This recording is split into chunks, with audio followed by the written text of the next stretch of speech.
A very good evening to all, brothers and sisters in the Dhamma. Today is 20th February 2022, Tuesday class. So we'll be continuing our sharing from this book, the wonderful Dhamma Lotus Sutra. We are at page 521, volume 4, chapter 3. So this one is based on the series of commentaries by Master Hsuan. Let us compose our mind, develop the faith, Saddha, Virya, then mindfully we shall commence the Puja chanting.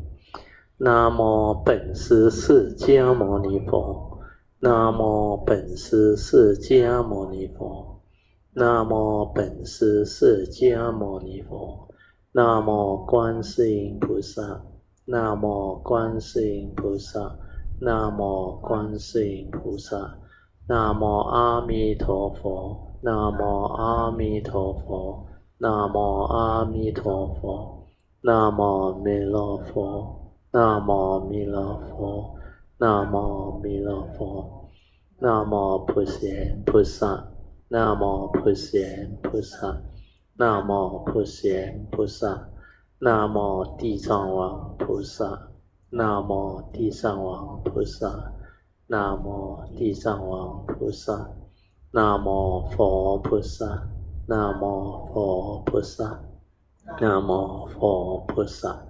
阿拉汉萨玛萨布多巴嘎瓦，布当巴嘎วัน当阿比瓦迪米。Swakato Bhagavata Dhammo Dhammang Namasami Supatipanno Bhagavato Sāvaka Sangho Sanghang Namami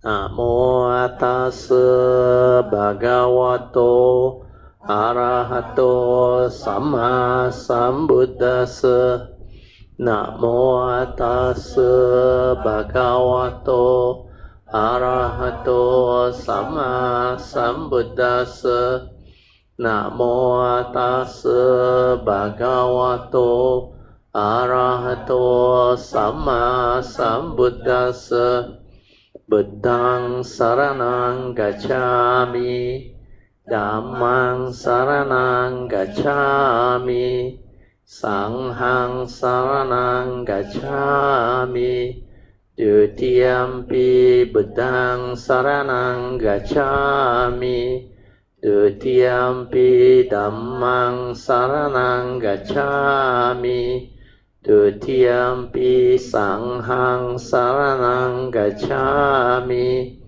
Tatiyampi Buddhaṃ saraṇaṃ gacchāmi Tatiyampi Dhammaṃ saraṇaṃ gacchāmi Tatiyampi Saṅghaṃ saraṇaṃ gacchāmi Panatipata Veramani Sikkhapadang Samadhiyami Adinadana Veramani Sikkhapadang Samadhiyami Ramesu Miccācara Veramani Sikkhapadang Samadhiyami Musawada Veramani Sikkhapadang Samadhiyami Surameraya Majapamatatthana Veramani Sikkhapadang Samadhiyami. Turn to page 3 of the chanting book. We shall continue our puja chanting from Patipa Puja onward. Ganna sarapatitena dipena tamadangsina tiloka dipang sambuddhang pujayami tamonodang ganda sambara yutena tupena hang sugang hina Puja ye puja niyang tang, puja bhajana muttamang, vanna ganda guno petang, etang kusuma santatin, pujayami munindasa, siri pada sarorohe, puje mi bedang kusumena nena, punnena matena cha hotu mokhang, pupang milayati yatta idang me, kayo tata yati vinasa bhavang, adivase tu no bante, paniyang parikapitang, anukampang upadaya, patigan hatu muttamang, adivase tu no bante, pale parikapitang, anukampang upadaya, patigan hatu muttamang, adivase tu no bante, bojanang parikapitang, anukampang upadaya, patigan hatu muttamang. Now we shall chant the Puja aspiration based on our understanding of the significance of all these Puja offerings. Significance of offering of light. May this offering of light to the Buddha brings forth the causes and conditions to illuminate our mind and help arise the needed clarity and understanding to dispel all darkness or ignorance therein. Significance of offering of water. May this offering of pure, clear, cool water lead us to the pure, clear Dhamma that cools and doses off the fires of all defilements within our mind. Significance of offering of incense. May our morality, virtue, and understanding shine forth far and wide, just like the fragrance of this incense which we are offering to the Blessed One, who is perfect in wisdom and virtue. Significance of offering of fruits. May this offering of fruits remind us of the Dana Parami or generosity and the fruit of our karma, so that we will diligently strive on with heedfulness to attain the path and fruition as soon as possible. Significance of offering of flowers. May this constant offering of flowers to the Blessed One strengthen our faith and constantly remind us of the impermanence of this body, so that we will diligently and sincerely strive on to cultivate Sila, Samadhi, and Panya, leading to ultimate liberation, the born-free Nibbana. Making of overall aspiration. By the power of all these merits, born of these offerings, may our spiritual faculties of Saddha, Virya, Sati, Samadhi, and Panya be further strengthened until they become balas or power, sharing and transfer merits to all beings. May these merits be shared and transferred to all beings without exception, especially to those who have the condition and affinity to receive them. Sadhu, sadhu, sadhu, padang pujemi, dhammang pujemi, sanghang pujemi. So today is our first Dhamma class for the year after Chinese New Year. So hopefully all these causes and conditions that we develop through all this Dhamma sharing, rejoicing and wholesomeness can bring forth the causes and conditions for all Kayamitas to develop more and more understanding of the Dhamma, wholesomeness, and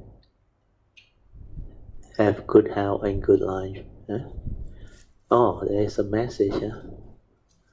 Warmest regards with metta to Brother Teo and brother and sister in the Dhamma. Gratitude and rejoicing the opportunity to join the class for the first time. Oh, no wonder we don't recognize her. May all be well and happy. Sadhu, sadhu. Anyway, thank you. I don't know who the person is. Q. Can you let us know who are you? Kwa. Oh, so are you there? Q? On your mic? Oh, he's not there. Never mind. We wait for him to come back. Yeah, the face is not there. Don't worry. Anyway, the message is good. Thank you. Sadhu. So for those who are new, maybe I need to explain a bit. So since Q is attending for the first time, so meditation, as we all know, is quite a loose word. It's quite general. Whatever you do to train the mind, they call it meditation. You train it to do loving kindness, they call it loving kindness meditation or metta bhavana. So if you train it for a certain purpose, then they give it a different name. So sometimes they classify it by whatever usage they do for the individual's need or requirement. And sometimes they develop the training of the mind to develop yoga, they call it yoga meditation. And sometimes it's also termed as samatha or vipassana. All these are words. But what we are interested here is to develop the inner awareness, which is the basis for sati to arise within our mind. So awareness-based meditation is just to develop the training of the mind to have this awareness within. And awareness is basically sati or mindfulness. So if you can understand what mindfulness is, which is sati, then you will be able to develop it quite easily. So basically sati is an awareness before the knowing. When you are just aware before you perceive through the aggregates of mind, before you create any thinking, that is our true mind, silent mind, the meditative mind. So you can stay with the awareness nature within, then you will develop the understanding of what the Buddha is trying to teach us. Without sati or mindfulness or awareness, we cannot develop heedfulness. To be heedful, we have to be ever mindful. Then use it to meditate, constantly meditative. So two components within heedfulness, or in Pali, the Buddha called it apamada. So Dhammapada verse 21, 22, 23 points clearly towards the importance of apamada or heedfulness. The Buddha said, heedfulness is the path to the deathless. The heedful never die, whereas heedlessness is the path to the dead. The heedless are as if dead. So this is Dhammapada verse 21. If you cannot be heedful in the midst of life or while you are meditating, then you are as if dead. But the moment you can develop it, you are home. That's why heedfulness is the path to the deathless. The heedful never die. Means eternal life, enlightenment in the here and now, freedom from birth and death. So that's the reason why we need to develop awareness. So to develop it, there are 4 support that we use to share with Kayamita. The first support is just relax, body and mind, completely relax, be at ease. When you are relaxed and at ease, you don't think. You are in the state of relaxation and at peace with yourself. Then after that, you maintain awareness. Means whatever arises, just aware. Just aware. Then after that, the third support is continue to develop this awareness until you can stabilize it. Means after maintaining awareness until the awareness nature become very stable, then your mind become very different. It will have the quality of a cultivator, a meditative mind that is constantly aware. The awareness nature becomes stable. Then after that, the fourth support, which you don't do so early until you have stabilized your inner awareness. The fourth support is trust. Trust your nature to develop the meditative movement. No more thought involved, no more memory, no more views, opinion, conditioning from memories. So basically, this is what you need to know. Then how do you maintain awareness? We need to understand, as a human being, we have our physical senses, the 6 sense door, together with the external sense data. Then we have a consciousness trapped inside. So when this mind or consciousness come into contact with any of our sense bases, together with the sense data, then it will trigger off consciousness. It will make us conscious. Conscious of what we see, what we hear, what we smell, what we taste, what we tactily feel and think. That is the basis of life. That is how, as a human being, how we know the world and how we interact with the world through our senses.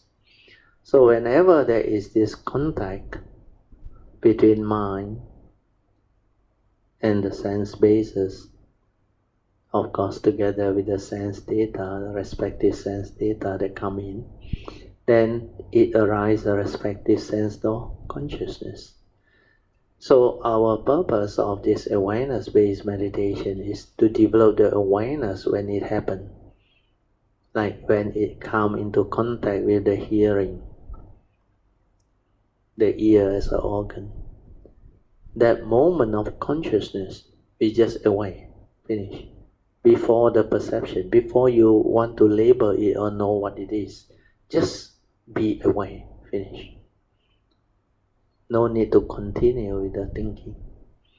What happened to most people is the mundane mind is very active, thinks a lot, heedless, not trained. Because the mundane mind is not trained, that's why it's very difficult for them to maintain awareness or sati within. Every time they become conscious, the memory will come in to perceive what the thing is. Then the stirring of the mind, the reaction to what you perceive through your senses, create thinking, proliferation of thought. That's why there is no more awareness of what is going on within the moment, within life, within existence.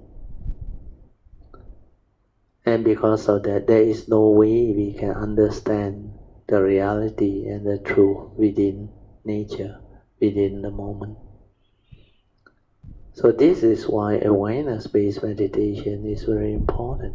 When we are aware, we can be mindful of what is going on within the moment. And through this observation, silent observation and awareness, we can awaken insight in the phenomena and come to understand clearly who are we, what are we, and how we function as a human being. This is self-awareness leading to self-knowledge. Then you will come to understand why the Buddha said, this form a mind of ours, the five aggregate or the so-called human being, is not a permanent, unchanging entity that we can grasp onto, cling onto, hold onto and say, this is me, this is I. Therefore all this can be mine. So all these are very important. So with that understanding, I will let you develop the meditation on your own.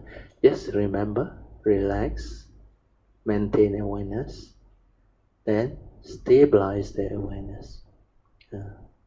Then after that, for those who already have the ability to stabilize the inner awareness, you can go to the fourth support, which is trust. To do the trust, you need to have a very stable inner awareness, where you can be aware within. Then stay at the heart area. Just relax, maintain awareness, stay at the heart area, and let the nature detect the gateway or develop the movement. Then whatever you come to be aware, just aware, finish, aware, finish, and let that nature stabilize.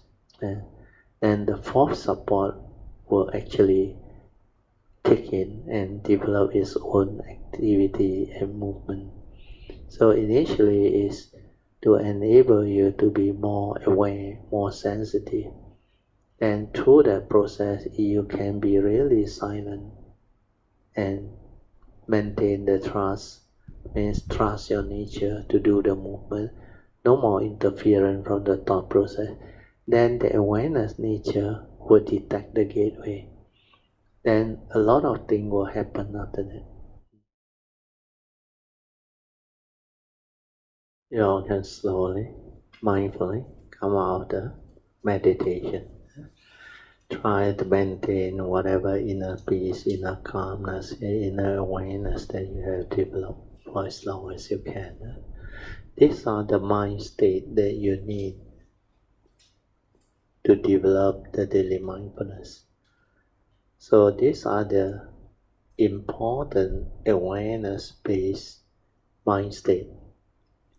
The characteristics of awareness is inner peace, inner calmness, and inner awareness, tranquility, stillness, no thought movement, nothing. Invocation to the Devas.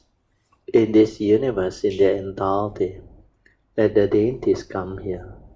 Let them hear the good teachings of the King of Sages, which gives heaven and release, Nibbana. This is the time to listen to the teaching.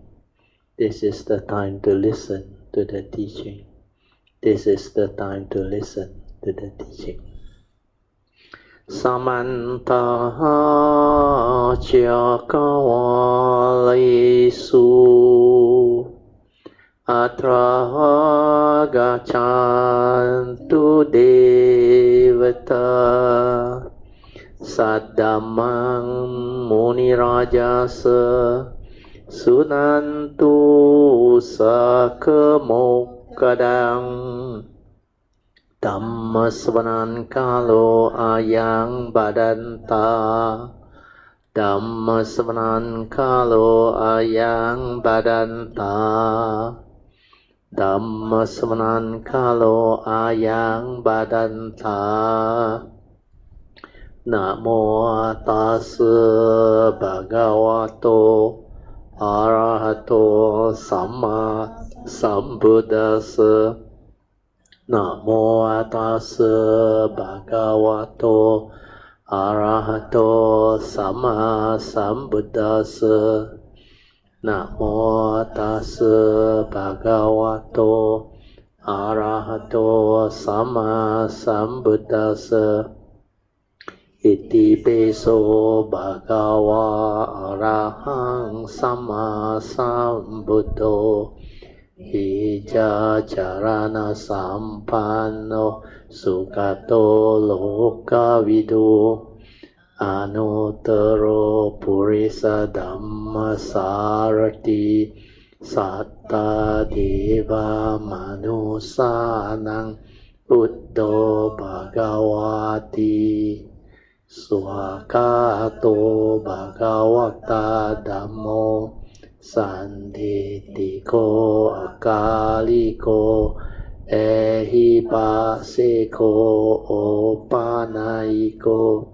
ปัจจตังเวดิตาบุวิโนหิติสุปฏิปันโนภะคะวะโตสาวกสังโฆอุจุปฏิปันโนภะคะวะโตสาวกสังโฆญาญาปฏิปันโนภะคะวะโตสาวกสังโฆสามีจิปฏิปันโนภะคะวะโตสาวกสังโฆยาดิดังจัตตาริปุริสยุคานิอัตตปุริสปุกลาเอสาภะคะวะโตสาวกสังโฆอาหุเนโยปาหุเนโยดักเกเนโยอัญจลิ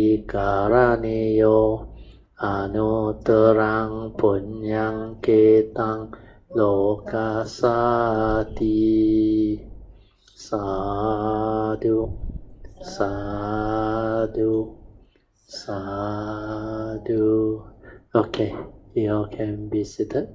Then maintain some point attention and we'll continue from where we stop.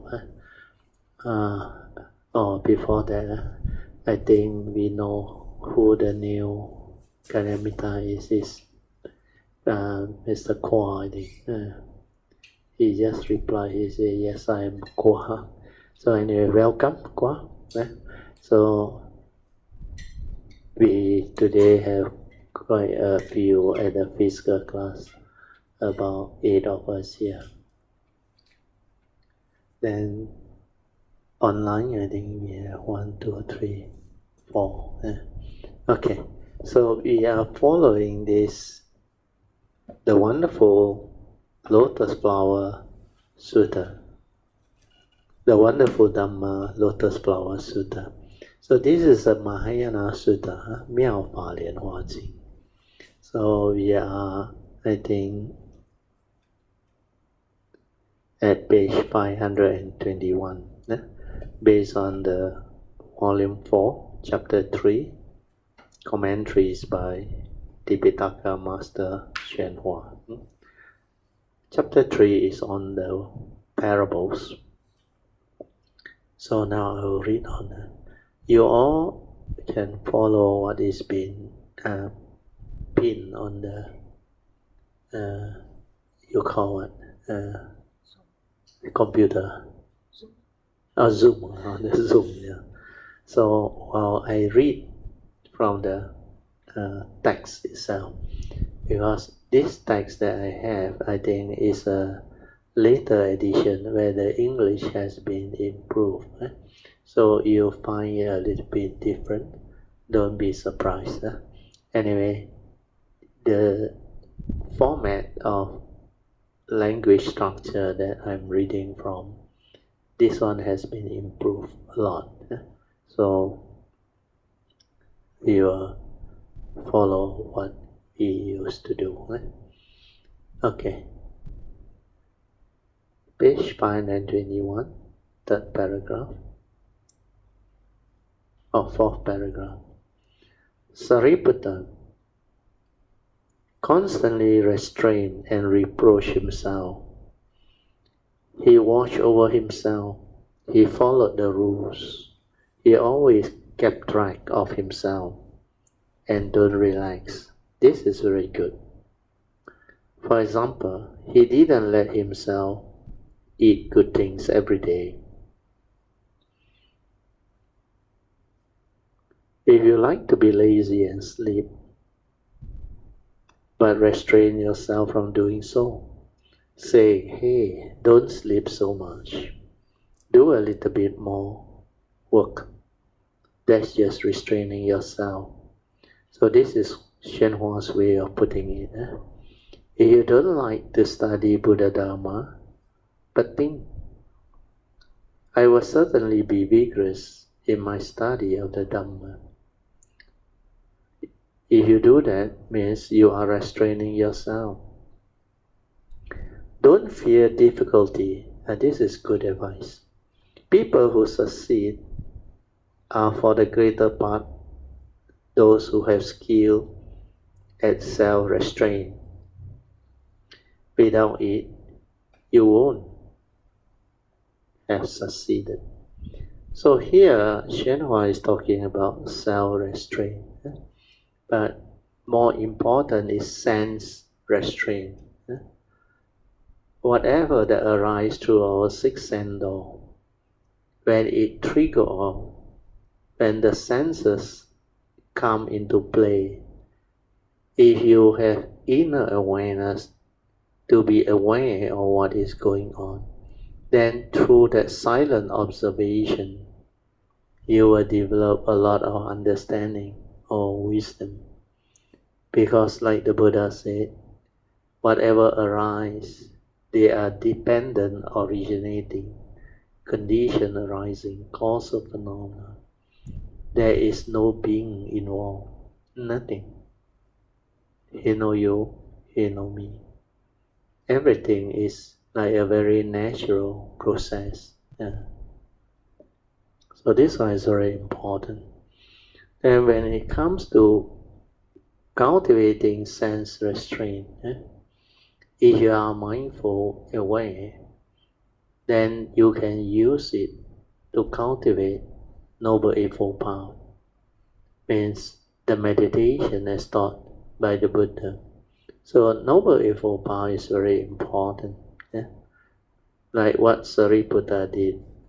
Sariputta constantly developed awareness to restrain and remind himself. He watched over himself, means like the precepts. The beginning of the precept is always we undertake the training rule to abstain from committing evil, committing karmic negativity that has the evil roots of greed, hatred, and delusion. So you can undertake the training rule, means you are mindful, heedful to watch over yourself so that you do not break the moral code, so that you can act, speak, and think with a wholesome mind, free of the evil roots of greed, hatred, and delusion. So having mindfulness to watch over oneself is very important. Like the Buddha said, mind is a forerunner of all things. Mind is chief. When mind arises, all things arise. So all the mental intention behind our action, speech, and thought process are very important. If the mental intention has the evil roots of greed, hatred, and delusion, especially selfishness, then delusion is there. The evil roots are there. Then it will condition negativity or karma. So, as described by Master Hsuan, he said, Sariputta followed the rules. He always kept track of himself and does not relax or slack. But the example he gave was just one of the lesser important one. He said, he didn't let himself eat good food every day. Means they worry about transforming that habitual tendency into craving or desire. But when you are mindful, aware, you will understand when there is condition for things to happen, why not? But do not justify it. Do not just because you have the desire or craving to eat, then you justify it. But it's just like in our daily life. you have the means, means you had the Dana Parami, you are quite successful in your career or in the way you actually conduct your life. Means you have income, earnings, saving, well, you can make use of them. So when there is condition for you to sometimes make use of what you have for the good of the many and yourself, why not? That's why I always say, when there is condition, don't worry about pampering yourself a little bit, in the sense that, not to say like pamper in the actual meaning to spoil you or cause downfall in you. No, not that type of pampering. It's like you can afford, why not? It's just like you can afford to fly around in business class. So once a lifetime experience, why not pamper yourself a bit, or provide for your family if they can. And if there is occasion for joy or for celebration, to mark something wholesome, significant, like our Chinese New Year, why not? That's why we have our recent Chinese New Year lunch, where we had a table of 3, I think about 31 of us were present. And it was beautiful. It was like a very good occasion for Kayamita to gather again. Then it's like we call it an occasion for fellowship and updating, sharing of whatever news, experience, Dhamma, etc. So all these are very wholesome.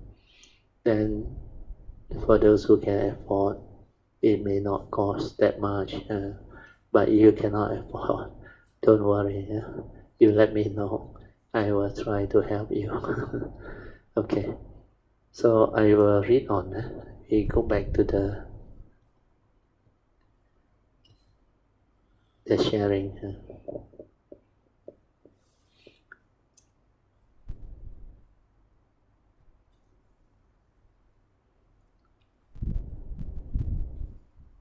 So don't fear difficulty. People who succeed are for the greater part those who have skill at self-restraint or sense-restraint. Without it, they wouldn't have succeeded.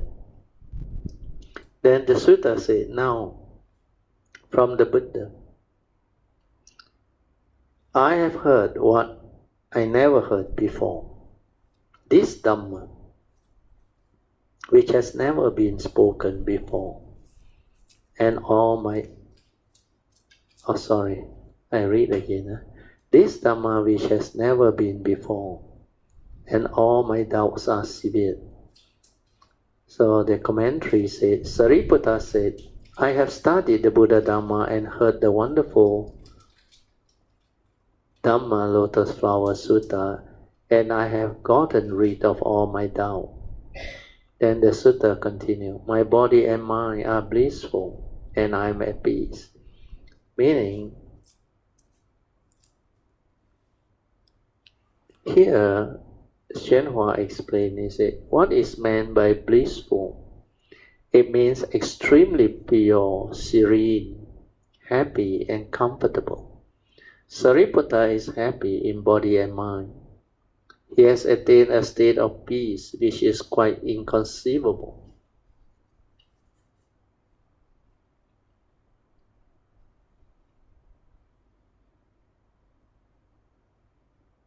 Today, indeed, I know that I am a true disciple of the Buddha, born from the Buddha's mouth, transformed from the Dhamma. I have obtained a share of the Buddha Dhamma. So this one is the realization part. So commentaries. The sutta said, today, indeed, I know that I am a true disciple of the Buddha, meaning I know that I am really the Buddha's disciple, and that in the future I shall become a Sammasambuddha. I am born from the Buddha's mouth, transformed from the Dhamma. I have been born by transformation from out of the Buddha Dhamma. I have obtained a share of the Buddha Dhamma, meaning I have obtained the Buddha's nature. The Buddha nature in its entirety. You might say that I have entered the stream of Dhamma nature. So this one is just an expression. Yeah? So as I've explained earlier on, if we just cultivate the Theravada traditions Dhamma, or the cultivation that leads to the realization of the sainthood way, then you will not develop that nature within. So that is the difference. Only those who go the Bodhisattva way, yeah, they will develop the nature within. So sometimes they call it the original nature, the true nature, or the Buddha nature. So here Sariputta, he was full of joy because I think after he heard the Lotus, the wonderful Dhamma Lotus Flower Sutta, he was given the prediction. That's why he knew. He said, today indeed I know that I am a true disciple of the Buddha, is following the Supreme Vehicle. Then born from the Buddha's mouth, transformed from the Dhamma, I have obtained a share of the Buddha Dhamma, means realization of that Buddha nature. And finally he knew he will become the Sammasambuddha. Then the next part of the sutta. At that time, Sariputta, wishing to restate this meaning, spoke verses saying, hearing this Dhamma sound, I gain what I never had. My heart is filled with great joy. The net of doubt has been cast aside. So this one is how Sariputta developed the understanding and joy. Then he made this proclamation. So the sutta says, at that time Sariputta, wishing to restate this meaning, spoke verses saying, meaning he wanted to express himself even more clearly. So he used verses to speak to the Buddha, saying, hearing this Dhamma sound, means the miraculous sound of the wonderful Dhamma Lotus Flower Sutta, I gained what I never had, meaning I had never before heard such a wonderful Dhamma. The heart is filled with great joy, meaning within my heart, happiness arises. The three karmas of body, speech, and thought are happy. The net of doubt has been cast aside, meaning the net of doubt and misgiving that had covered my heart has been cast aside. Then the sutta continues. From of old favored with the Buddha's teaching, I had never lost the great vehicle, which is the supreme vehicle. The Buddha's sound is extremely rare and can rid beings of their wounds. I've already attained to the end of outflow, means he has realized arhanship. Yet hearing it, my wounds also are dispelled. So this is the section where Sariputta set forth the verse. So there is a commentary. Okay, we go to the commentary. The sutta says, from of old favored with Buddha's teaching, meaning from the long distant past right up till now, I have received the Buddha's teaching. Then the sutta says, I had never lost the greater vehicle, means the supreme vehicle. In this way, my supreme vehicle seed were tended and nurtured or nourished. In this present life, they had ripened. So this is how Sariputta actually developed faith, understanding, and move on to the Bodhisattva way and supreme vehicle cultivation. Then the sutta said, the Buddha's sound is extremely rare, meaning the clear, pure, profound, far-reaching sound of the Buddha's voice is the most rare sound in all the world. And the sutta continues, and it can rid beings of their woes. Meaning, if you hear the Buddha's clear, pure voice, living beings can be freed from their affliction. So this one is actually just the cultivation of the enlightenment path. But there is another aspect of this supreme vehicle cultivation where you go beyond just enlightenment. You develop extensive understanding of life, existence, thereby developing perfection of wisdom, leading to complete understanding of life. That's why you must have the all-knowing knowledge or understanding. Then the sutta continues, I have already attained to the end of outflow, means Sariputta had already certified to the fourth fruit of arahantship and obtained the penetration of no outflow. Yet hearing it, my woes also are dispelled, means I had no worry to begin with, but my state was that of the small vehicle, means the sinful way, leading to arahantship. I had no genuine understanding of the doctrine of the bodhisattvahood. Hearing the wonderful Dhamma, Lotus Flower Sutta, however, all my worry had been cleared away. So this one, I think, reminds us of what happened in the year, I think, 2015 and 2016. When I started sharing the Bodhisattva way, because there were causes and conditions, many Kayamitas approached me and wrote to me in email and requested the understanding. Then I decided to come out and share. Then, based on the 4 sessions that I shared, I think every session was about 2 to 3 hours. So 4 sessions, total about 12 hours. Then Kayamita decided to transcribe the sharing. So when the transcript came out, my nature was full of joy because I realized it can be combined and developed into a book to allow Kayamita to understand the cultivation of the Bodhisattva way.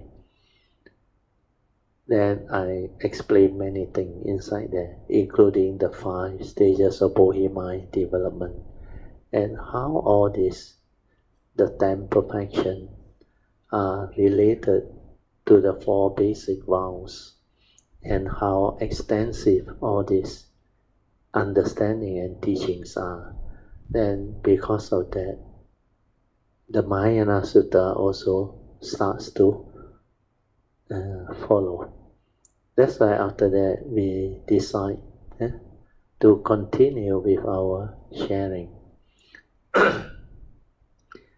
Initially I finished the basic Mahayana Sutta, the Heart Sutta. Then after that the Diamond Sutta. Then we also did the Surangama Sutta. Then in between there were other sutta which we also went through, especially the Sixth Patriarch Platform Sutta. That was a very important sutta. It connects to the Heart Sutta too. So all this fall into place. Then because of that, I started to provide condition and opportunity for those who wants to take the Bodhisattva way at the retreat, our annual Cameron Highland retreat. I remember in the first retreat there were a lot of doubt, a lot of hesitation. Of course, not all. Most of the new people who don't have good karmic root or understanding, especially the new people that join the retreat, I think quite a number were from other states. So during that time, the understanding was not there, the faith was not really there, and only a few Kayamitta, a handful of them, developed the faith. But at that time, I think most of them are still very new to this Bodhisattva way. It's only as the year passed by, after 2016, 17, 18, 19, 20, then it starts to take root. More and more understanding arise. Then after the year 2000, because of MCO, then that time I remember we decided to go to the Heart Sutta instead of traditional annual retreat 8 to 9 days. I did it over 8 months. So a lot of Kayamitta benefited, especially Sister Pocheng.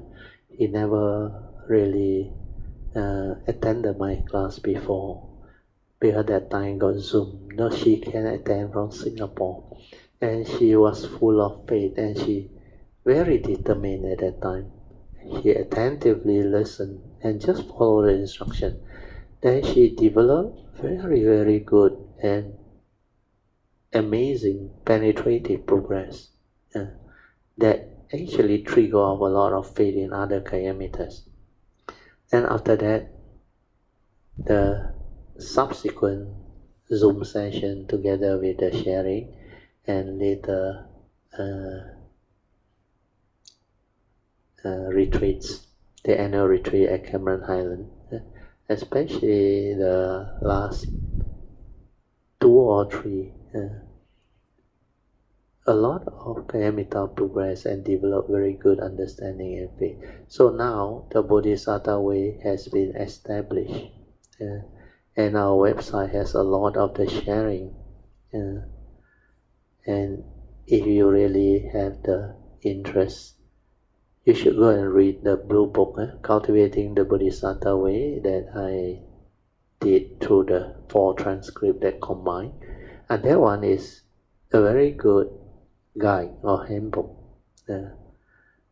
That's why now, after sharing this section of the Sariputta's case within the wonderful Dhamma Lotus Flower Sutta, you will have the understanding of why those of the small vehicle, the Theravada tradition that did the sainthood way, find it so difficult to comprehend the supreme vehicle way.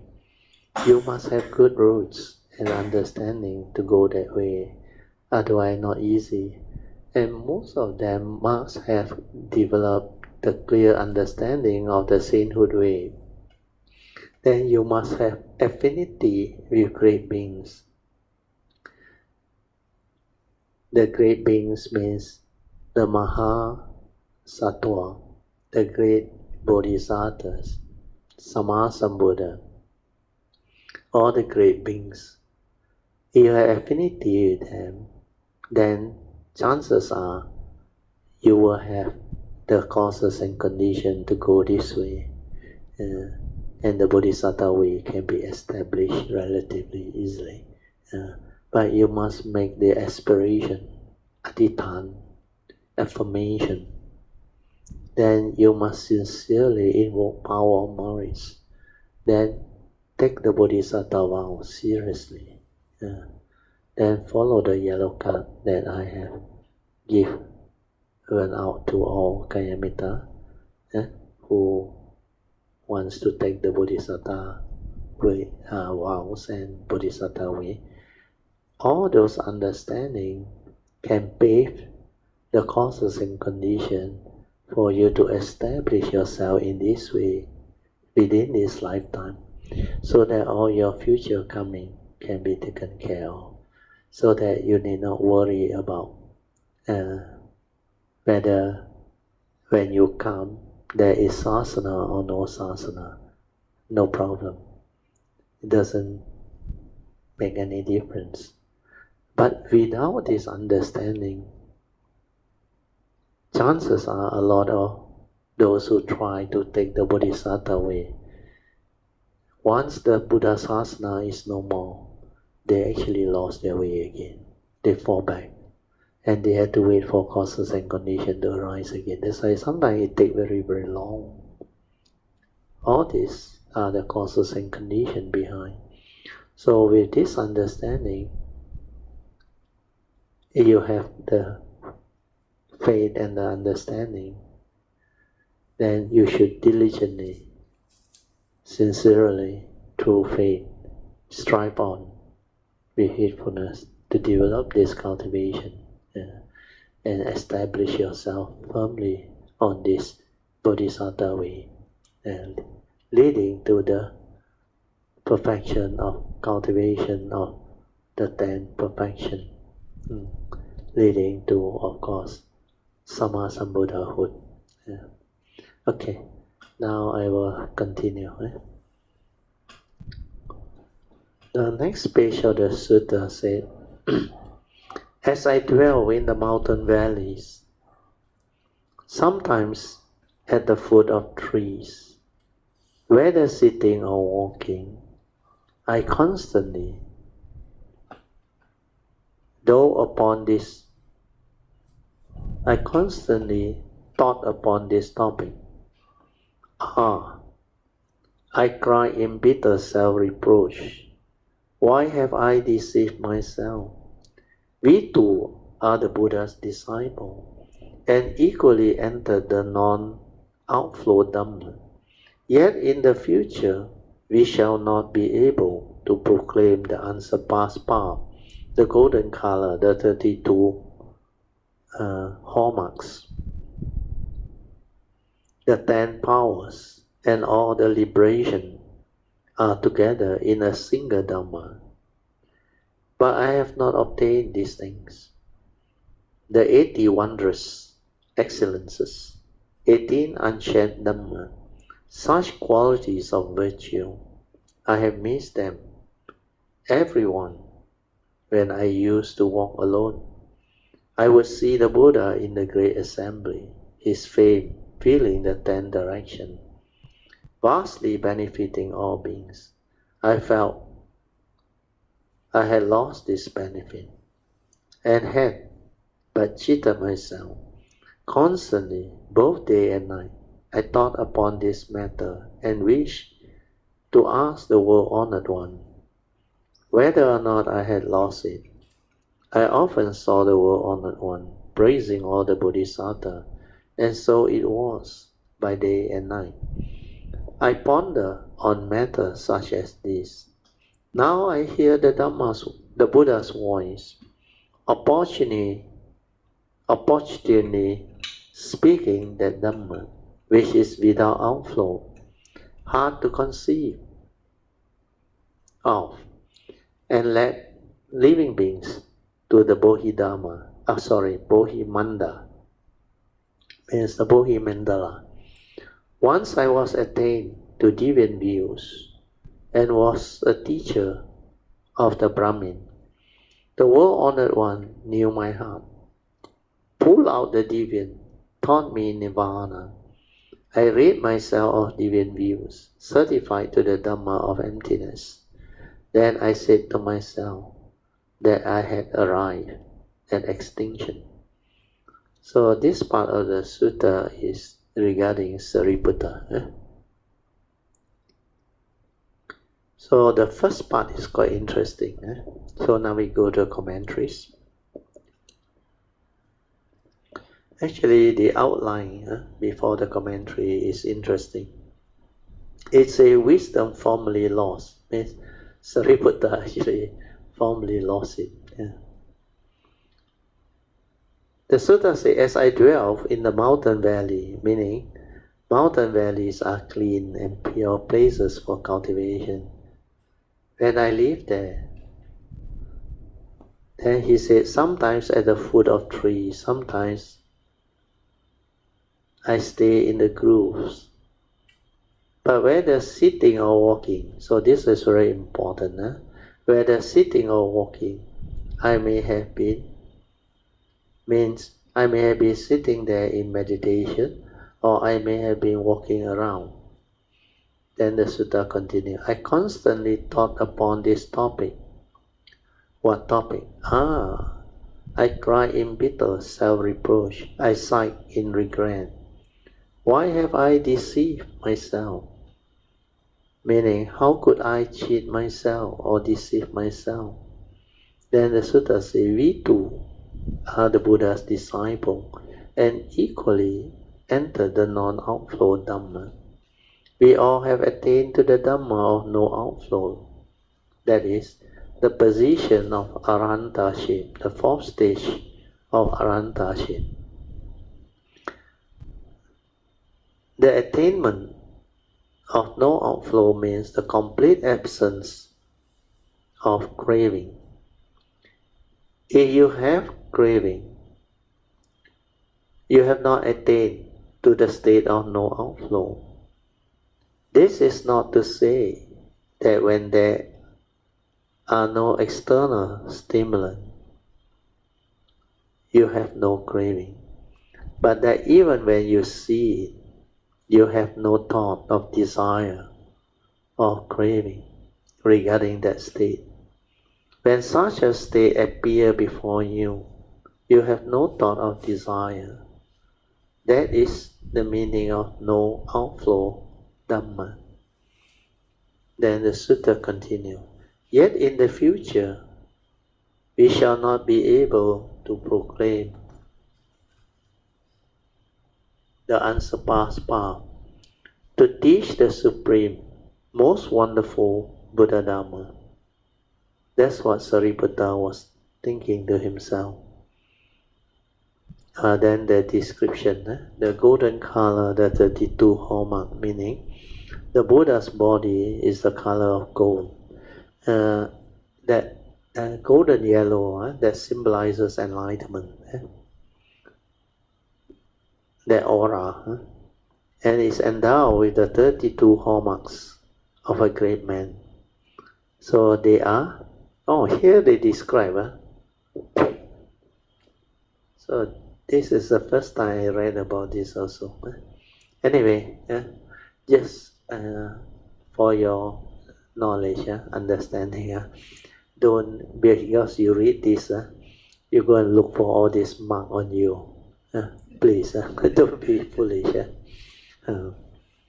So you want to have this level feet. His feet is level. You all saw the footprint of the Buddha before there. Those who went to India. When I was in Thailand, they showed me one. They say it seems that footprint was brought over from India. Then number 2 is 1,000 spoke. The wheel sign on his feet, no? Means the Dhamma wheel, no? All over, no? So you check your feet. Then long, slender finger. So those with short finger one, you may not be happy. But don't worry. This one is Sammasambuddha. Not only long, slender finger, Number 4, pliant hand and feet. Then the toe and fingers, finely webbed, full-size heel. Arch instep. What is instep? Oh, inside there, the arch. Okay. Thigh like a royal stag. Hands reaching below the knee. Very long, below the knee. You stand up and see. See how stand up.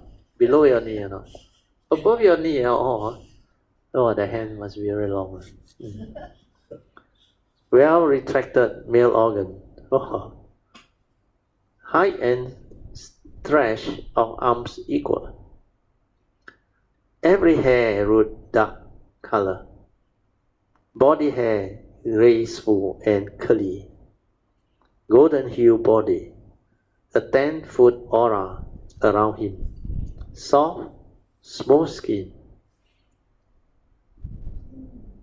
2 solar. Everybody also have one. 2 palm, 2 shoulder, and crown well rounded. Below the armpit well filled. Lion-shaped body, body erect and upright, full round shoulder. 40 teeth. Teeth white, even and close. 4 canines. Teeth pure white. Lion jaws. Saliva improving the taste of all food. Tongue long and broad. Voice deep and resonant. Eye deep blue. Eyelash like a royal bull. A white urn or coal between the eyebrow, emitting light. A fleshly protuberance at the crown. No wonder the Thailand one, they got the crown there, the sharp one. Okay, then the 10 powers and all the liberation means the 10 powers. This one has been discussed early on in the sutta. The liberation refers to the 8 liberation, also called the 8 casting of the back, together in a single Dhamma. They are all within the Dhamma nature. But I have not obtained those things. Being of the small vehicle, I lack the merits and virtue necessary to receive a prediction of Buddhahood from the Buddha.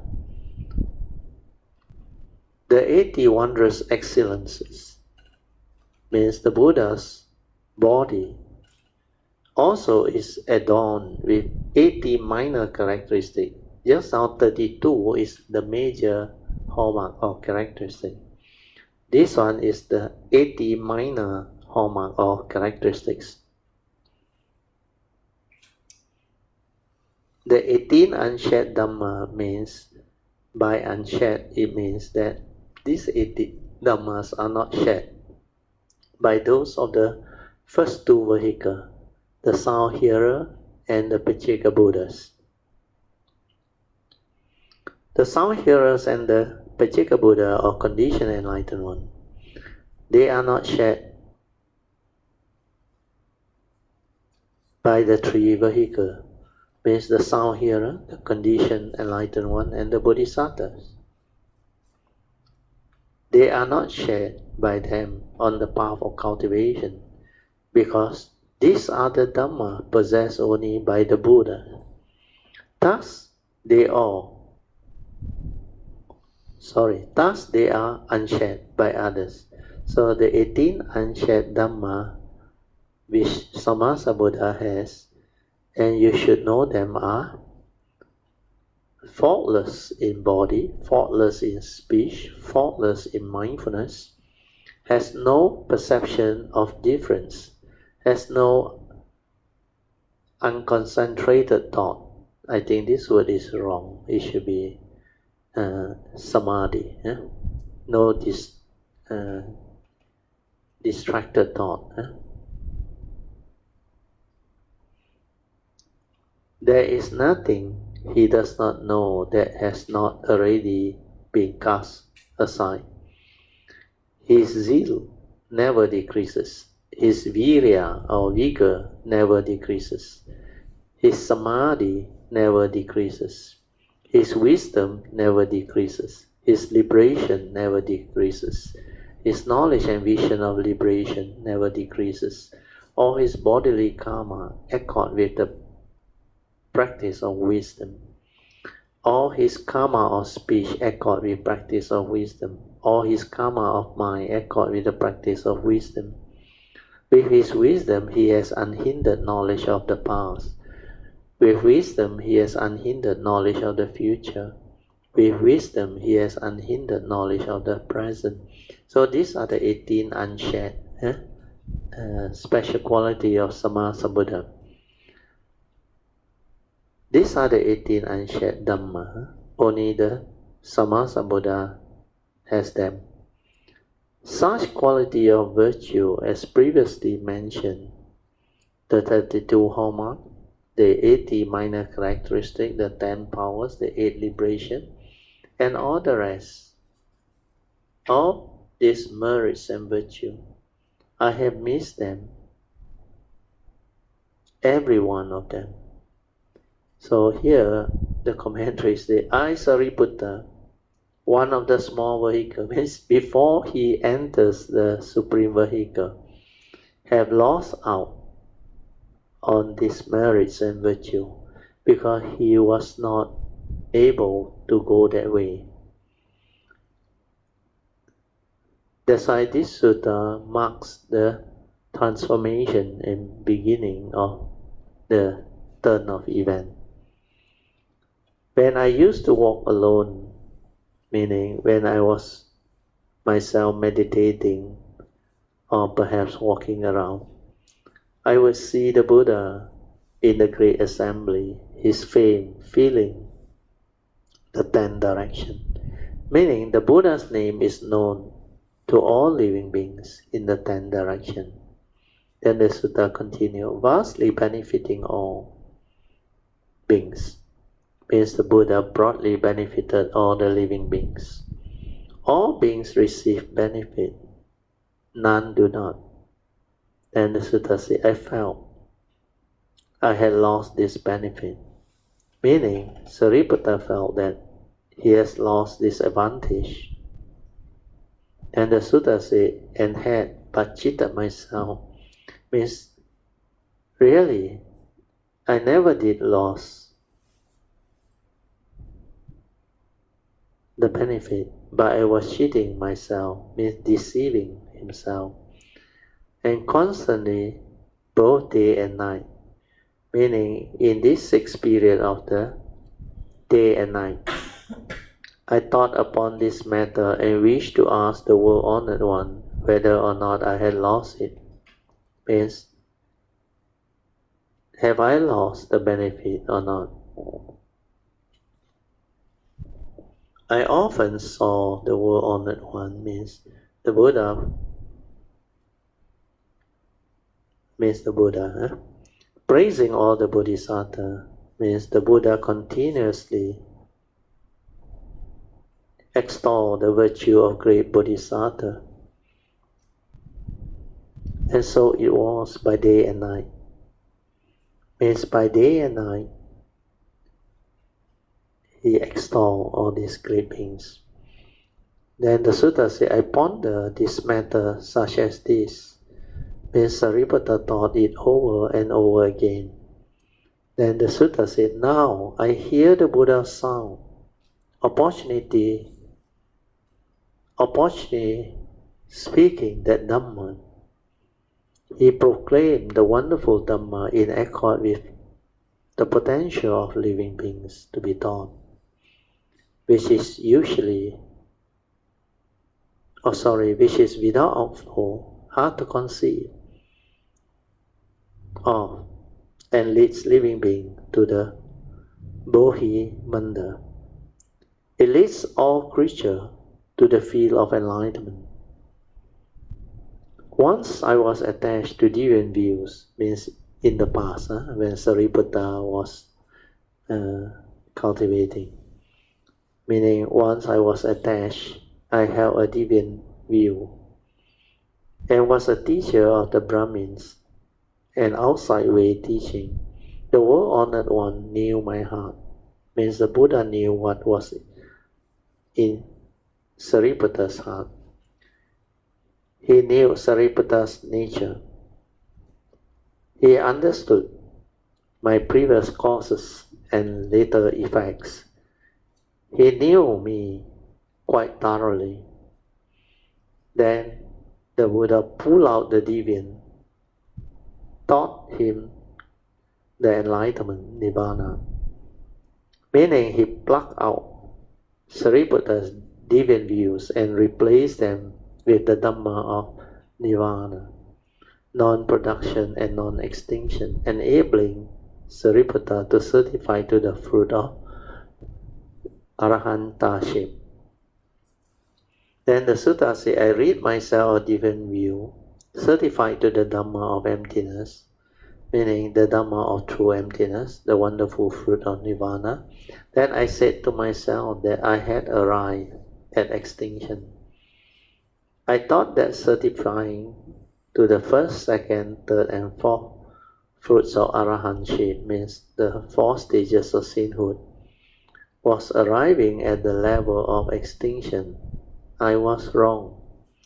This is the Theravada tradition, the sainthood way. That's why the Bodhisattva way is way more extensive and different. 9:50 already, I must stop. We mark this page. So, we stop here. We are at page 529. So now we will continue our second session. Second session is Q&A.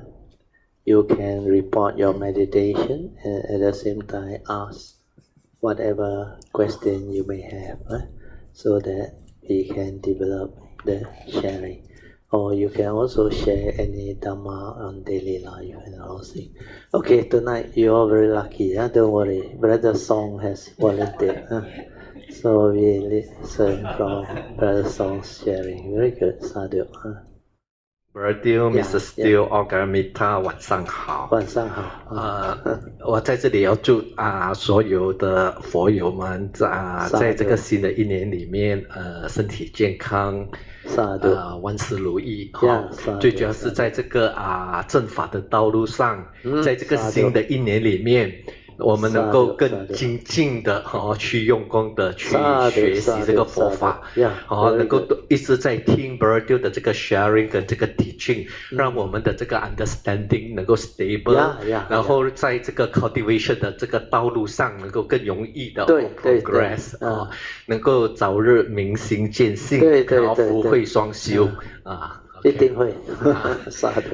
因为现在的现在的 Dhamma Sharing 整个的 condition 就真的是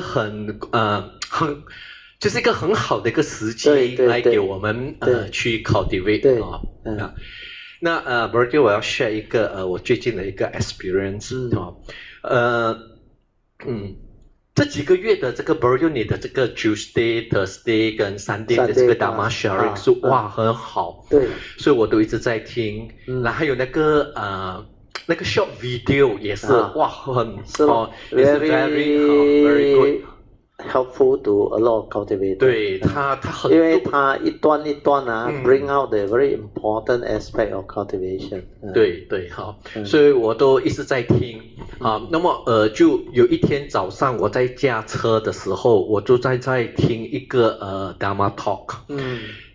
那个时候我就听到 Brother 你在 share 就在 explain 讲那个 condition 当你一讲那个所有一切的事情的发生，它都有那个causes and condition behind 的时候，我听到这个 sentence 里面很多的那种joys like 很 very 就是很就是很 meaningful 这个 sentence a lot of 法喜心对然后当我在听到你又在讲那个当我一听到接下来我在听到那个 condition 这个 wording 的时候，它很像来 strike 我一样。对。来这个 wording 哇，我觉得哇，就这个 condition 这个 words 哦 ，so deeper，so profound，来哇，真的是很它就这样 strike 我一下。然后我就 continue 就这样驾车，然后就到了这个 traffic light， 我停下来了以后，我就这样 out of sudden 来我有个 moment 进入了 direct seeing，然后我又再出来。The moment 我一出来的时候，来我整个人很像我可以 realize 我这个 form and mind realize that 我这个 heart like something 不一样了，有一个东西不一样吧，我也不懂是什么东西。就我的 mind， 我的 heart 的 area 这边就很 silent， 很 aware， 就是很 clear， 来就整个这样子的，就在这个 heart 的 area。then 我的 form and mind 知道 something happening， 对，但我也不懂是 happen 什么。不用知道now，不要 later on 他自己会了解的。Because this is the transformation process that will happen. It's very beautiful, and it continues. Then 那个满天麦就一直然后就 arise， 然后就想，刚才发生了什么事情？他一直想要知道，他又不能够知道，所以我就 continue 一直这样在驾车，哇！但是整个的那个过程来，你就很 peaceful， 很 silent， 很 aware， 很对。来，不是就刚才你所讲的那种 state， 那种 mind 的 state 就它是那个 state 是你不能够形容，对，但是所有你要去describe 它的都能够去 describe， 对，它是什么都没有，但是它可以讲它是空的，它也可以讲它是 fully aware clearly， 全部都它就这样子一路上就一直这样子的因为它那个 awareness nature 很奥妙的 very powerful very amazing that's why 你realize that one then when you have the stability of understanding awakening then this one 它会现出来的 and show it to you more and more clearly until finally the third stage of Bodhi mind development when Bodhi mind illuminate that nature 那一段你就菩萨道no more they say 不退菩提心means no more regression, you will not fall back. Well, by then, that nature has been illuminated. Not only you detected the gateway, go in and do all the transformation and all those things, you actually completed the thing and illuminate that nature. So at that time, that bodhisattva that has that realization is completely different. And he or she will know that nature is so beautiful. And there's a lot of things inside. 好像你讲的咯 it's like nothing. And yet, you can use a lot of words to describe it. 好像刚才我讲 tranquility, stillness, awareness, without thought. All these are words. But that nature is actually without words, without anything. 它是 before the arising of the mundane mind, the thought process, and that nature is our true nature, the oneness nature. Then that one, only the form and mind that come has it. That's why you must meditate until you realize that. Then you initially starts to return home, understand? But the same way, they only have a glimpse of what that thing is. They don't know that there is a nature inside. Understand? So it's a big difference. Okay, I explain the first part first, so that you understand what is going on. So what song is going through is very beautiful. We all should rejoice. Sadhu, sadhu, sadhu. You remember Sariputta, when he heard what Venerable Asaji explained to him what the Buddha taught him. It's just this very simple stanza. He said, my teacher said, whatever arises, there are causes and conditions behind. Straight away Sariputta, at that time, develop awakening and become a Sotapan. How is it possible? Because of his past cultivation. And he has understood this before. That's why this life, when I arise, the moment I read the Four Noble Truths, the moment I heard what the Buddha said, I straight away realize what that thing is. And the second stanza is the best. He said, these causes and conditions my teacher has explained. That part, so far, no scripture book describe what that thing is. How the Buddha actually explained the causes and conditions. So the Buddha explained the causes and conditions through two of his famous teachings. So the first teaching is, of course, the law of karma. So this law of karma is very powerful. The Buddha always say, we are all born of our karma, heir to our karma, conditioned and supported up by our karma. And we are what we are because of our karma. Not only you, all of living beings. Means within the 31 plane of existence, not only human beings, means all living beings. If that is the meaning, whatever happened to you in your life definitely has something to do with your karma, isn't it? True or not? That's why he said, whatever arises, there are causes and conditions behind. And what could be the causes and conditions? Well, we are born our karma, heir to our karma, conditions, but we are what we are because of our karma. Definitely has to do with your karma. That's why that understanding is so powerful. The advice of the Buddha came from there. Take care of karma. Because you are born of it, heir to it, conditions, and you are what you are because of it. So if you don't take care of karma, your future life, your karmic inheritance will be miserable. And you will have a lot of problems in life. But if you take care of karma, your whole nature becomes different. Your karmic nature becomes so beautiful, so different. Then the second part of the meaning is, he taught us the Paticca Samuppada, you remember? Dependent origination, the law of conditionality, means the law of dependent originating. Means dependent origination is the real teaching. Because within the conditioned world, everything is dependent originating, condition arising. That's why just now I explained, no being behind, no permanent unchanging entity that is responsible for what happened. Everything follows nature's law, the 5 pancha niyamas. That's why dependent on causes and conditions it arises. When causes and conditions continue to sustain itself, then the phenomena continue to exist. But when causes and conditions cease to be, the phenomena cease to be. So what reality is there? Your form and mind also like that. Every phenomena within nature is all like that. That's why I share with you all the whole spectrum of phenomena. We have physical phenomena, mental phenomena, and nature's phenomena. It covers all aspects of phenomena. And what is a phenomenon? Whatever that is perceivable by our mundane mind is a phenomenon. So everything you come to perceive through your senses is a phenomenon. Understand? It can be mental, physical, or nature. That's why when you transform, become enlightened, awakened, your nature, that awareness nature shine forth, and it see things as they are.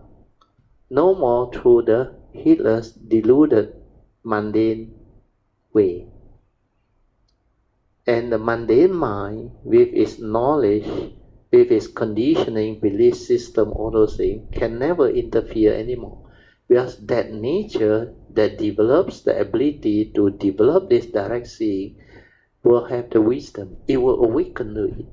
it will realize what this thing. So once you can have the awareness nature within to see the dependent origination, condition arising phenomena, then you penetrate the three universal characteristics of anicca, dukkha, and anatta.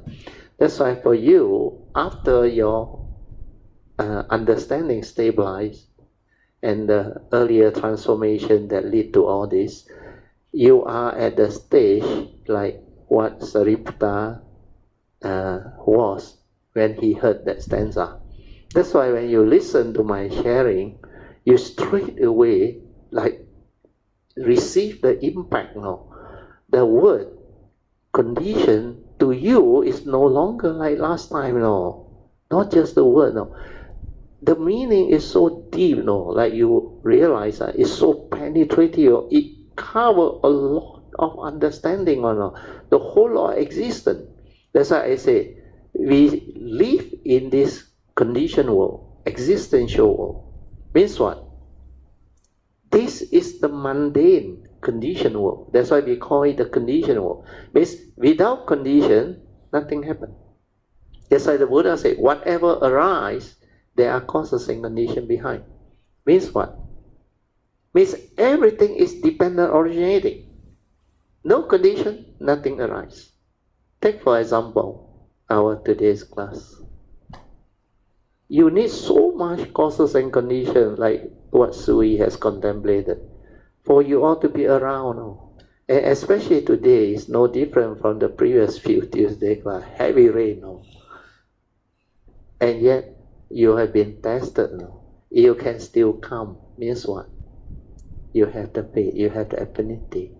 That's why this type of causes and conditions, when they arise, the cultivator of the way will see it one, will realize it one, and will understand it one. That's why through your listening to all those recent Tuesday class, Thursday class, Sunday class, the meaning is like so clear to you now, no? Because of what happened after that retreat that you shared last year, the Thursday class, the 1 month one you went. And also I think partly was because you went to the India trip first, and later on.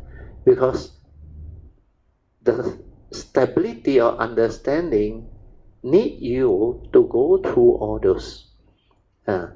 So wherever you travel, it can be spiritual trip or whatever, then when the nature is ready to receive all this, it will receive. That's why after you come back, you become very different. Then the 30 days when before you go, you spoke to me, I already told you, a lot of things will happen. Then after that you come back, you realize what that thing is, because the whole nature inside transforms. And this is what the beauty of this sharing is. Every of your kayamita, you can realize it, you can develop this understanding.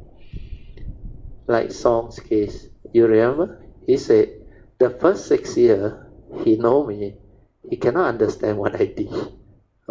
Because a lot of things were like complete opposite of what he used to learn and study.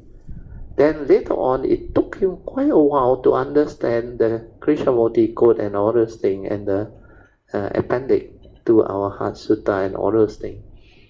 But he has the faith, he has the perseverance. Then somehow there are causes and conditions, because the spiritual trip and many other things, our classes and all things, our we call it the fellowship, and a lot of things that we do together. Especially on spiritual trip, I think he initially in the early years, he helped me to do a lot of things, carry my thing. Then later he teach Jin how. We ask Jin how you better go and do.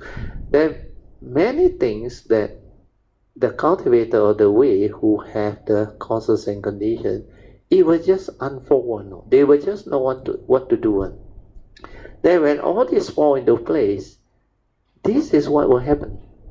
Means from now onward, all my sharing, the nature, the heart will understand and receive, and he will be full of joy and all those things. Just like what Puja went through, Sister Alicia Deo and many other Kayamita who develop the faith and the understanding and the cultivation of the awareness nature. Once your awareness nature develop, you will move very fast. That's why I already told a lot of Kayamita. Even Sui, I told her, when the awareness nature, sati, stabilize, she become very even. But her contemplative wisdom is there already. Except that stability or awareness that bring her understanding to another level is different. Then, like you say, when you are driving, you can see the whole thing fully aware. You went into it, then you come out of it. Then later on, everything you see while you drive, the phenomenal world, you can see the moment of its arising, sustaining and passing away. You will be able to see it. You just maintain awareness while you drive. I remember 1989. I was just driving home from my second last teacher's place. Then my nature told me, truth is everywhere. Why can't you see? Those who see, they always see. And because of that, I determined to see. So when I was driving, the whole scene was so beautiful. Everything that comes within my seeing consciousness, where I can perceive and hear, the phenomenon was so clear. Even when my car drive across the highway, or along the highway, I saw in front of me the paper, the leaf, or whatever the movement. The awareness is with it. It's arising, sustaining, and passing away. Every phenomenon was like that. The way the mind understands, that's why I realized after that, truth is everywhere. And what is truth? The universal characteristics of anicca, dukkha, and anatta. They are everywhere in the midst of life and nature. That's why after that, my nature, after the Monday mind collapse, my nature keep on seeing. And everywhere the characteristic is there. That's why you will start to see, slowly see. Then that phase will pass. Don't worry about after that. You cannot repeat it. No need to repeat. Once you are in that state, it's for you to see, to understand. But the moment you see and understand, it's so penetrative. The whole universal characteristic of anicca, dukkha, anatta is not based on a single phenomenon anymore. It's universal characteristic. You will realize everything is like that. Then you, through the awareness, you can check through your senses how you know the world. Then you realize the paticca samuppada.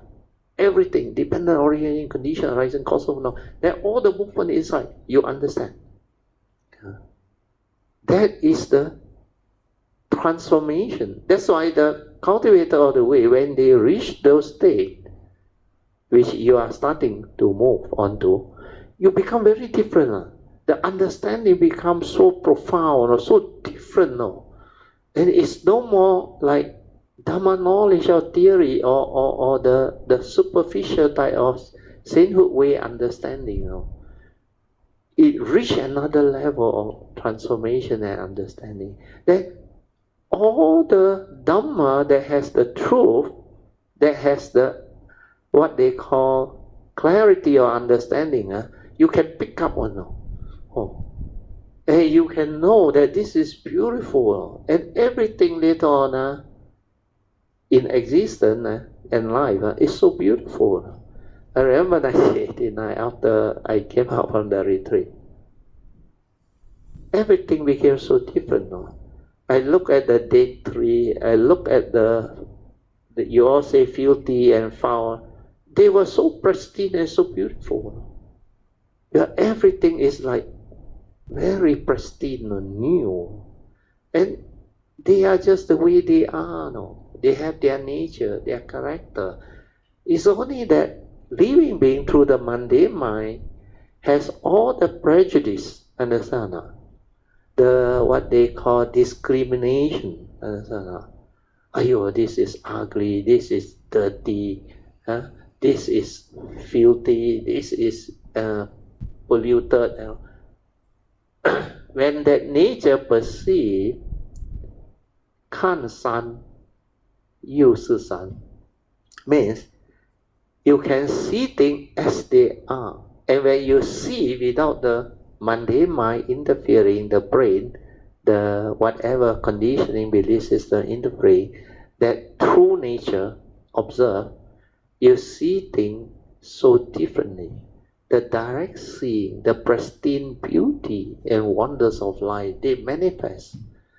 And everything is so pristine or so beautiful. Again, all these phases will pass. Then sometimes you go somewhere or you walk out of your house, the beautiful sunset or what, it just appears by itself, and that nature just so marvelous or so beautiful, and everything becomes so different. That's why I can I remember in the early days, I can just sit down in my house and I look at everything, so beautiful, so pristine.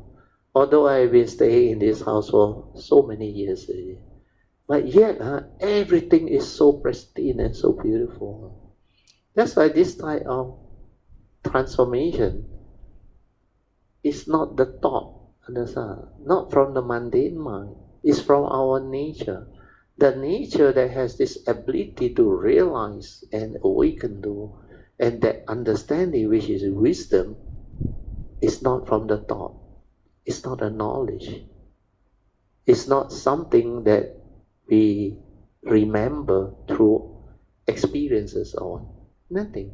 It's from that nature, directly perceived, directly the pure awareness, the pure perception, without the word, nothing. It's just the way. Then through that silent observation and insight of penetrative awakening, the wisdom keep on arising. And this is what awareness-based cultivation is all about. It's so different. Okay? Sadhu, so you can continue. 我过后一直在我在 recall， 我讲那个 moment， 他就因为我在驾车嘛，suddenly 他就 direct say 就变成你没有perception 了你全部就是只是 as it is，then 你就很像你很像整个人进去了又再出来，the moment 你一进去一出来，你的 heart 这边就很像明白了是咯。整个人就明白了，但你又不懂明白什么，但你就是知道the form and mind 知道。The nature understand, the nature understand that wisdom cannot go away. That's why after that, the word that I use, whatever that arise, there are causes and conditions. This stanza becomes so meaningful or so clear like so amazingly beautiful. The meaning is so deep and so penetrative, Because from there, everything about the conditioned world can be understood. Where everything is dependent originating, condition arising, cause phenomena. That's why without causes and conditions, nothing arises.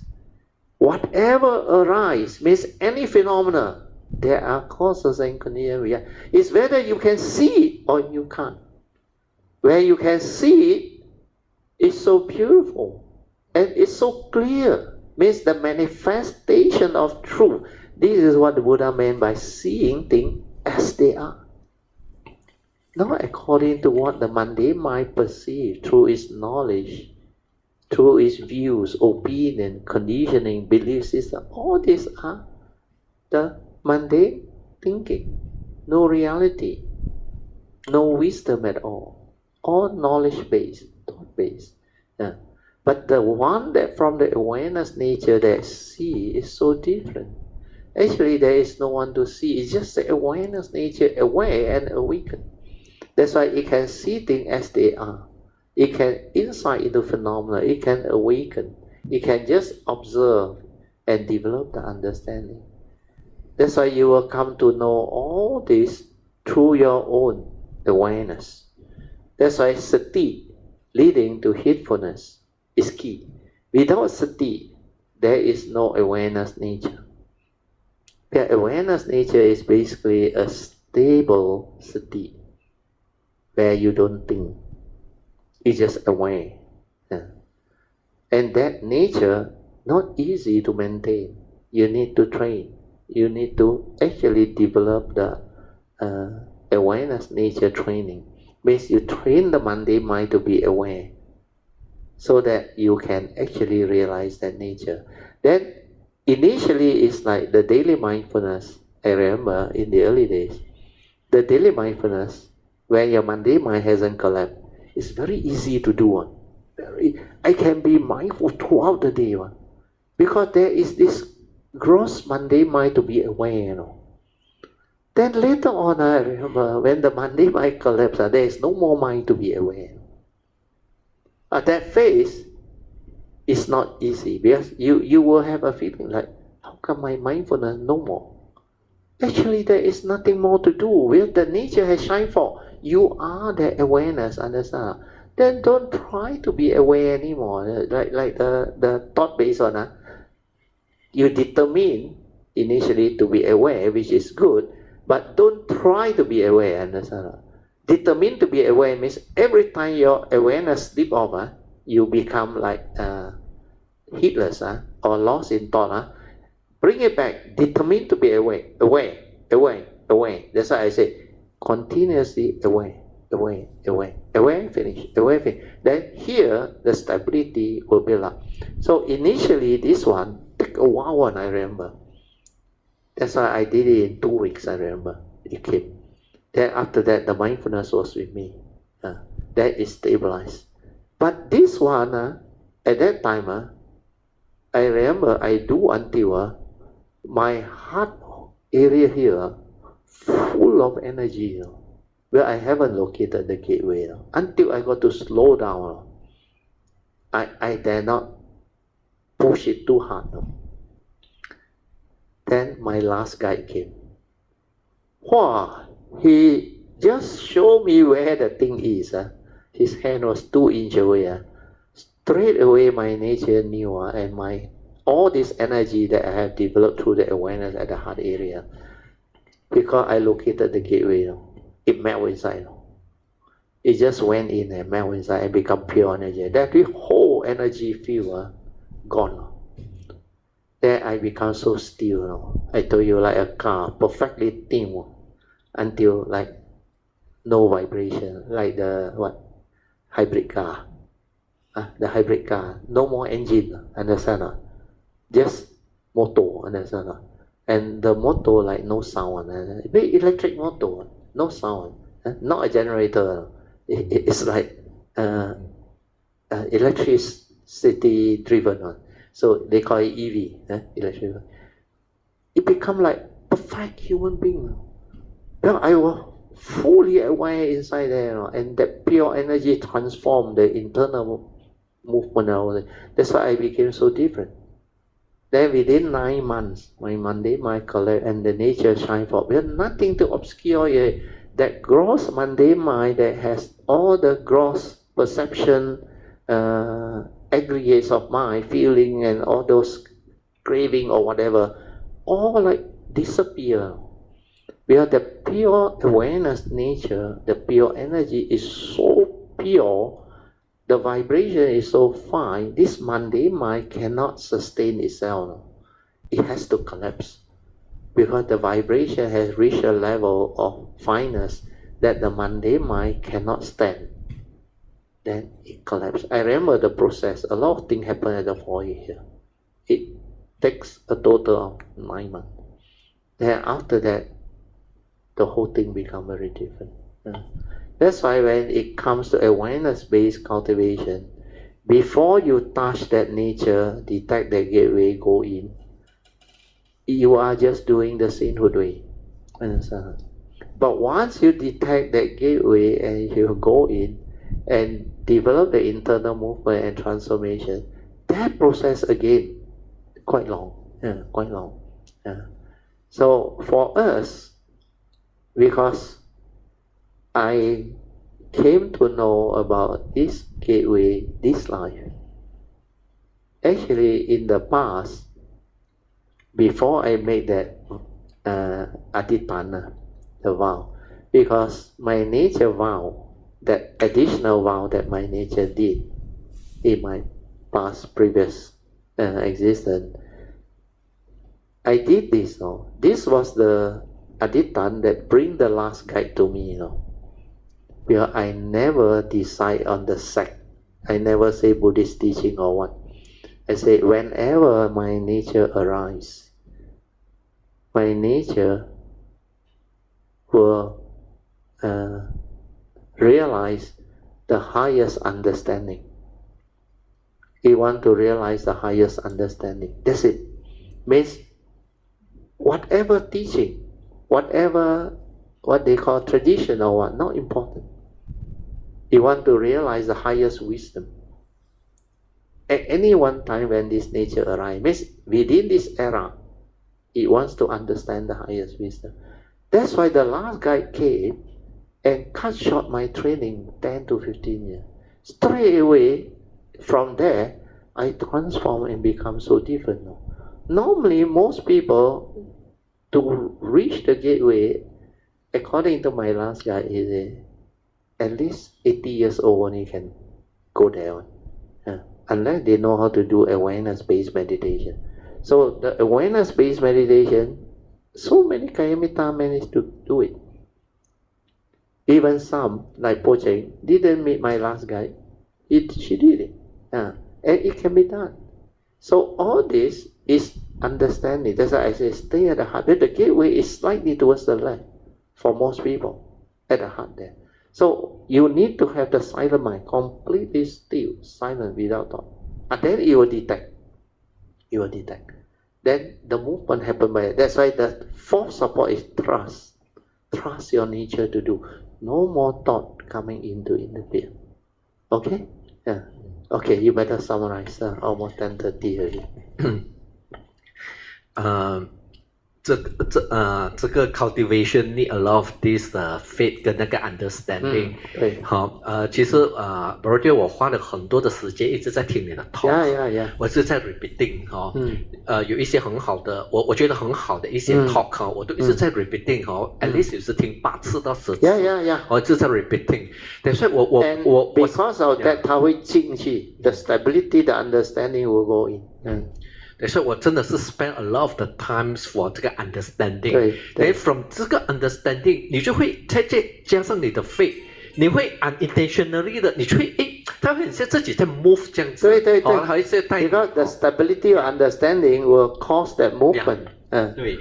然后还 cause 那个 condition arise， 让你去 go through 你的这个 cultivation。对。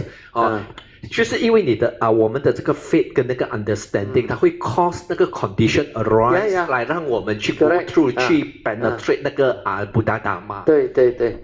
然后 after 了这个的experience 过后，哇，不是就我在听你最近的这些 talk 的时候，哇，我的 understanding 完全不一样了。不一样了的。Especially 最近这个礼拜天的那个Lotus Sutra 的时候，不是你在 elaborate 那个Eightfold Noble Path 的时候，哇，对。真的是很 profound， 我都一直在 repeating 的，一直在听。对。现在 I go into more detail because I make use of the what they call Sunday class. Sunday class is Sutra. So now, because most Kayamita can develop the understanding already. So I can expand on all the understanding so that even you all earlier on have heard from me. Now, with the expanded version, your understanding becomes different. Where you will cover a lot more things. Well, in the early days, I cannot go into detail, but there are no Kayamita that has the causes and condition to receive all this. That's why all this need causes and condition. Then when there are causes and condition, my nature will know. That's why nowadays the sharing all very different. Even Thursday class, Tuesday class, Sunday class, all very different. Even the Dhamma sharing at the Sunday lunch is so different. Christina and the friend, what's her name again? She asked her to come on. She asked permission from me. Ling Yi or I forgot, a girl, her very good friend, close friend. So they were trying to understand certain aspect of Dhamma, discussing with my wife. Then later on, got condition, they asked me, then I explained the whole thing. And the explanation really transformed them again. He told me both of them, he said, Pratyo, it's like a very good revision, remind them of what the teaching was. Because the friend actually, she came to see me about, I think many years back, I forgot how many years, at least 5-6 years, or even more. He got 2 First Noble Truth reality. First is separation. The husband decided to separate, so he cannot take it at that time, very severe. Then luckily Christina brought her, then I explained her. Then at that lunch, you know what she told me? She said, thank you so much. Your word, acceptance, helped me so much.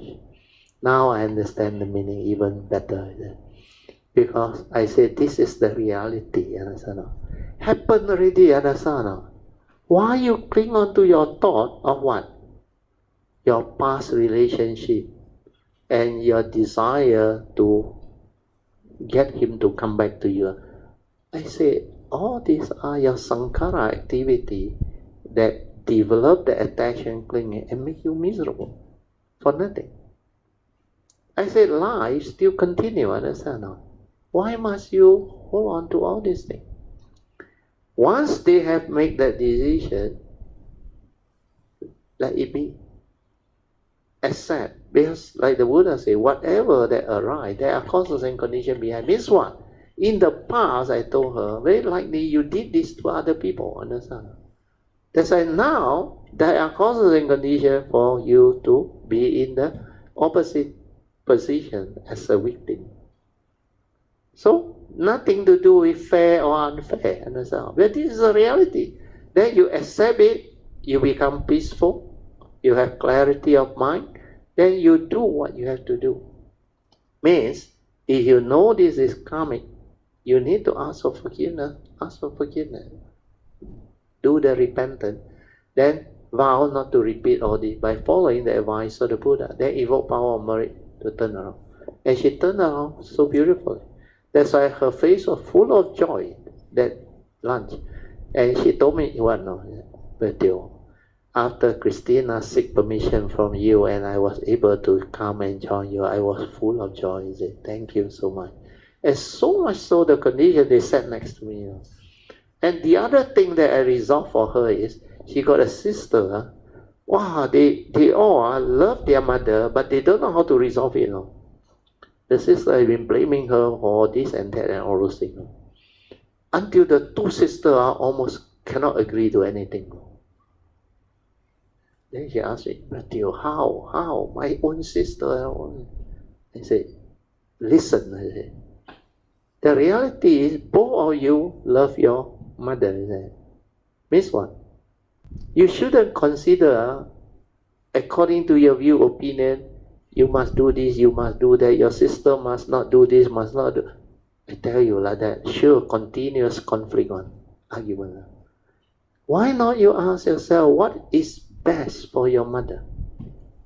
And then the decision becomes different now. It's no more you want it now. What is best for your mother? Then I say, her life, let her live. Understand now? Support her in whatever way. Her life, let her live. Then talk to her nicely. Mom, what is it that you want? Well, then after that resolve, the sister also become very happy. I think, yeah, this is the best way. It's just like last time, remember I told you, Kayamita, when you are in the committee or what?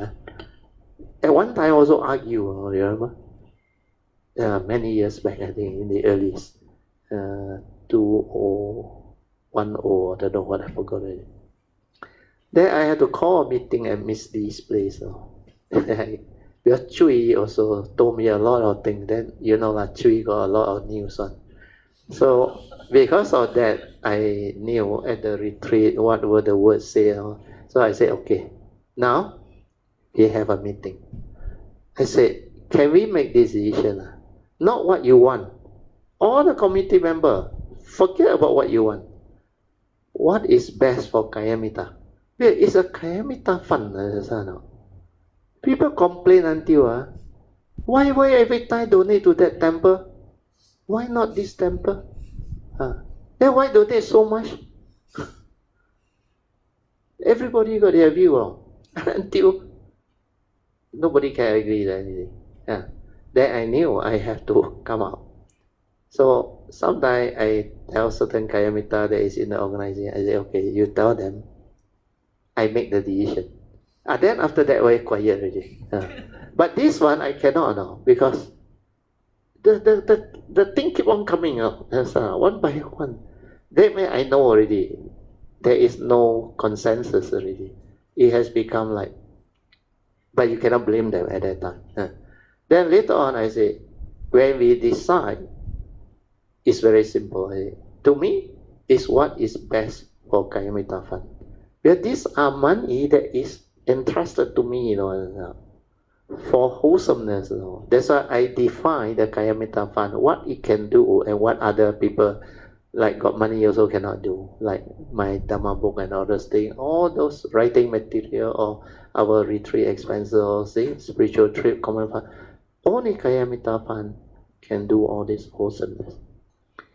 And because of that, I need to be very careful. I say, you can propose, you can suggest if there are causes, but I must know that this particular temple is genuine, sincere, and doing the wholesome thing. Otherwise, I will say no. In fact, I rejected a few proposals from some Kayamita where I say, I don't know. To me, whatever I don't know, I'm not sure, I will not commit Kayamita Fund. If you want to ask individual to donate on their own, that is up to you, but Kayamita Fund won't partake, and I will say. So because of that, everything settled. So this is what I want to share. Oh, we have to end. You better summarize. Sorry. 好了，今天的 sharing 就到这里可以。如果下一次有什么，我们还可以再 extend 其他的这个Dhamma Sharing。晚安。Sadhu. Let us rejoice. Sadhu. Okay, we will now do the sharing of merits, transfer of merit, then we end the whole Zoom session.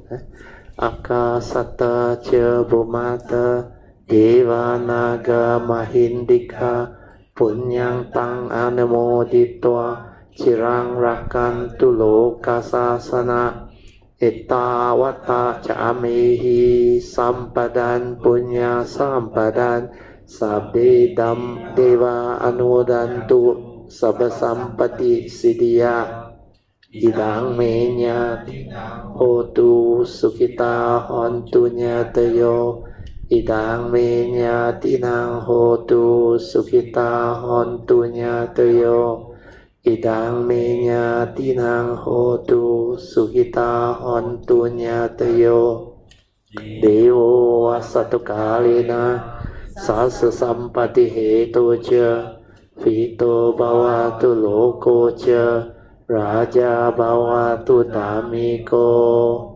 Imina punyang kamena Mame bala samagamo Satang samagamo hotu Yawa nivana patiya Sadhu